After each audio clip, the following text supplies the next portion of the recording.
Time today news కి స్వాగతం. Hello మాలా చెలో గుంటూరు సభను 15వ తేదీ గుంటూరులో జరగనుంది. ఈ సభను విజయవంతం చేయాలని కార్యక్రమం పాంప్లెట్ ఆవిష్కరణ రాష్ట్ర మాలా ఉద్యోగ సంఘ అధ్యక్షుల ఆధ్వర్యంలో ఆవిష్కరించడం జరిగింది.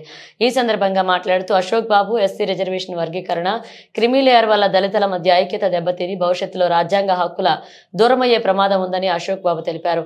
ఎస్సీ జనాల పెరిగిన దానికి అనుగుణంగా రిజర్వేషన్ శాతం పెంచాలని, దళిత క్రైస్తవులకు రిజర్వేషన్లు ఏర్పాటు చేయాలని, ప్రైవేట్ రంగాల్లో రిజర్వేషన్లు సాధించే వరకు ఈ యొక్క పోరాటం కొనసాగిస్తామని తెలిపారు. గుంటూరు సభను మాలా విద్యార్థులు యువకులు విజయవంతం చేయాలన్నారు. ఏ పార్టీ కోసం కాదు, ఏ వ్యక్తి కోసం కాదు, ఏ నాయకుడి కోసం కాదు, మీకోసం, మీ బిడ్డల భవిష్యత్తు కోసం మీరే కదిలి రావాలి. మాలవైతే కదిలిరా, వాళ్ళ భవిష్యత్తును కాపాడాలనుకుంటే కదిలి రావాలని చెప్పి పిలుపునిస్తా ఉన్నాం. హలో మాలా, హలో మాలా, హలో మాలా.